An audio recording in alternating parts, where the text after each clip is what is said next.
Welcome to our channel Sunday story telling time. చూడండి, చెట్టు పచ్చగా తన పర్యావరణంలో ఉన్నటువంటి గాలిని స్వీకరిస్తే ఎంత ఎంజాయ్ చేస్తున్నాయి లీవ్స్ కదా. అలానే మనం కూడా మన మనసు ఎల్లప్పుడూ ఉంచుకోవాలని కోరుకుంటూ Sunday story telling time. Okay, పరిష్కారం అన్నమాట. సైన్స్ టీచర్ శంకర్రావు గాజు గ్లాసులో సగము నీళ్లతో తరగతి గదికి వచ్చాడు. అరచేతిపై నీళ్ళ గ్లాసు నుంచి, పిల్లలు ఈ గ్లాసు బరువెంత ఉంటుందని మీరు అంచనా వేయండి అని విద్యార్థులను అడిగాడు. ఒకరు 50 గ్రాములు అంటే, ఇంకొకరు 100 గ్రాములని, మరొకరు 150 అని, ఇంకొకరు 200 అని, ఒకరు 300 గ్రాములని ఎవరికి తోచిన సమాధానాన్ని విద్యార్థులు చెబుతూ పోతున్నారు. రాము మాత్రం నిబ్బరంగా లేచి నిలబడి, ఖచ్చితంగా తెలియాలంటే తూకం వెయ్యాలి సార్ అని బదిలిచ్చాడు. టీచర్ రాము వంక మెచ్చుకోలుగా చూసి ఇంకో ప్రశ్న, ఈ గ్లాసుని ఇలాగే 1 గంట సేపు పట్టుకుంటే ఏమవుతుంది అని అడిగాడు. మీ చెయ్యి నొప్పి పెడుతుంది సార్, గోపి లేచి సమాధానం చెప్పాడు. శబాష్, మరి రోజంతా ఇలాగే పట్టుకొని నిలబడితేనో? మళ్ళీ అడిగాడు టీచర్. 3వ ప్రశ్న అడిగాడు. 1 గంట నిలబడితేనే చేతి నొప్పి అంటున్నావు, మరొకవేళ ఇదే గ్లాసును రోజంతా పట్టుకొని నిలబడితే ఎలా అని మళ్ళీ ప్రశ్న వేశారు. ఎవరు? Teacher Shankar Rao sir. చెయ్యి తిమ్మిరెక్కుతుందని మల్లిక అనే ఒక అమ్మాయి చెప్పింది. అయినా సరే పట్టు వదలకుండా రాత్రంతా పట్టుకొని నిలబడితే అన్నాడు టీచర్. ఫస్ట్ ఏమో ఇలా పట్టుకుంటే దీని బరువెంత అని అడిగాడు. ఇలా గంట సేపు పట్టుకుంటే ఎలా అని అడిగాడు. తర్వాత రోజంతా అని అడిగాడు. మళ్ళీ ఇప్పుడు ఏమడుగుతున్నాడు సార్? ఆ టీచర్ ఏమడుగుతున్నాడు? రాత్రంతా పట్టుకొని నిలబడితే అన్నాడు.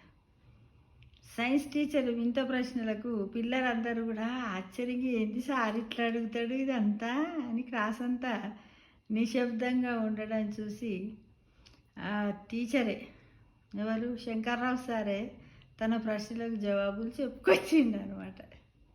శంకర్రావు సార్ ఏమని చెప్పాడు? చేతి కండరాలు తీవ్రమైన ఒత్తిడికి లోనవుతాయి. అయినా మొండిగా నీళ్ళ గ్లాసును అలానే పట్టుకొని ఉంటే చెయ్యి మొత్తం చచ్చుబడిపోతుంది. పక్షవాతం బారిన కూడా పడవచ్చు. మనం ఆసుపత్రిలో చేరాల్సిన పరిస్థితి కూడా వస్తుంది. కాబట్టి దానివల్ల మనకి ఏం ఖర్చు అవుతాయి? బోలెడు డబ్బులు ఖర్చు అవుతాయి. మరి ఇంత జరిగినా గ్లాసు బరువు మారిందా అడిగిండు టీచర్. లేదు అని అన్నారు పిల్లలంతా. పోని మారే అవకాశం ఛాన్స్ ఏమైనా ఉందా అని అడిగాడు.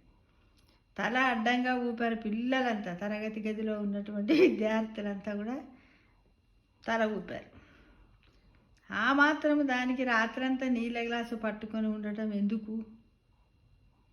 మొదటే కింద పెట్టేస్తే ఇంత శ్రమ, డబ్బు వృధా కాకుండా ఉంటాయి కదా అన్నారు టీచర్. నిజమే అన్నట్లు పిల్లలంతా అవును కదా అని అటు ఇటు చూసి పాఠాన్ని కొనసాగిస్తే, ఇదంతా ఎందుకు అడిగానంటే, మన జీవితంలో వచ్చే సమస్యలు కూడా ఈ నీళ్ళ గ్లాసు బరువులానే ఉంటాయి.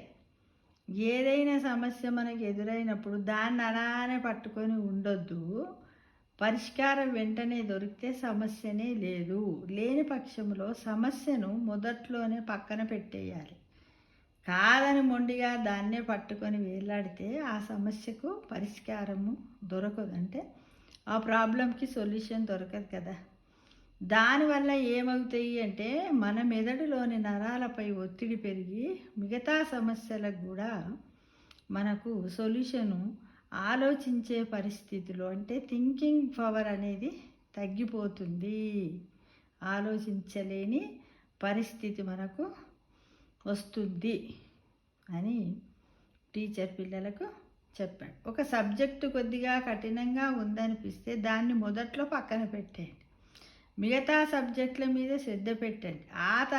ఆ సబ్జెక్టుల మీద పట్టు దొరికితే ఆత్మవిశ్వాసంతోనే, అంటే మన సెల్ఫ్ కాన్ఫిడెన్స్తో కఠినముగా అనిపించిన సబ్జెక్టు మీద క్రమముగా మీకు పట్టు దొరుకుతుంది అన్నారు ఆయన. సైన్స్ టీచర్ చెప్పిన మోటివేషన్ క్లాసు పిల్లలకు బాగా నచ్చడంతో క్లాస్ రూమ్ అంతా దద్దరిల్లేటట్లు చప్పట్లు కొట్టారంతా, బిగ్ క్లాప్స్ ఇచ్చి thank you sir, thank you sir, thank you sir, చక్కటి స్టోరీ చెప్పారు సార్, మీరు ఎవరిని మెచ్చుకున్నారు? శంకర్ సార్ గారిని. ఎవరైనా సైన్స్ టీచర్. చూడండి, మన జీవితం అంతా కూడా సైన్స్తో ముడిపడి ఉన్నది కదా. గ్లాసు తెచ్చి చేతిలో పట్టుకుంటూ కొద్దిసేపు వచ్చి దాన్ని కింద పెట్టేస్తే అయిపోతుంది. అంటే మనకి ఏదన్నా సమస్య అనేది ఒక గ్లాసు లాంటిదని మనం ఊహించుకోవాలి. ఊహించుకొని దీన్ని ఎలా వదిలించుకోవాలి అంటే, ఇప్పుడు గ్లాసు చేతులు ఎంతసేపు అని పట్టుకోలేము కాబట్టి ఆ సమస్యను కూడా మనం ఎంతసేపు మన బుర్రలో పెట్టుకోవద్దు. వెంటనే తీసి దాన్ని పక్కన పెట్టాలి. పెట్టకుండా దాన్ని అట్లనే పట్టుకొని ఈ గ్లాసు లాగా కొద్దిసేపు, గంట సేపు, ఒక రోజంతా, రాత్రంతా ఈ విధంగా ఉంచుకోవడం వల్ల మన చేతి నరాలు చచ్చిలబడిపోయి మన పక్షవాతాలు ఎన్నో రకాల ఆరోగ్య సమస్యలు వస్తాయి కదా. అయితే ఇలాంటి సమస్యలు రావద్దు అంటే మనం ఏం చేయాలి? మన జీవితంలో రకరకాల సమస్యలు వస్తూ ఉంటాయి. వాటిని అన్నిటికీ సొల్యూషన్ దొరికినా ఆలోచించాలి, లేదంటావా తీసి పక్కన పెట్టాలి. దానికి కాలమే సమాధానం చెబుతుంది. ఎంత చక్కగా ఉంది కదా స్టోరీ. చాలా బాగుంది ఇది స్టోరీ కదా. మీ అందరికీ నచ్చినట్టయితే కామెంట్ బాక్స్లో బాగుంది, బాగులేదు అని కామెంట్స్ పెట్టండి ఫ్రెండ్స్. లైక్ చేయండి, ఓకేనా? కాబట్టి మన జీవితం దేంతో మొదలైంది? సైన్స్తో ముడిపడి ఉన్నదా లేదా? ఇప్పటికైనా ఒప్పుకుంటారా? పర్యావరణంతో మన లైఫ్ ఉంది కదా, ఉన్నది కదా అని కథ ద్వారా మనం తెలుసుకున్నాం ఫ్రెండ్స్. Thank you.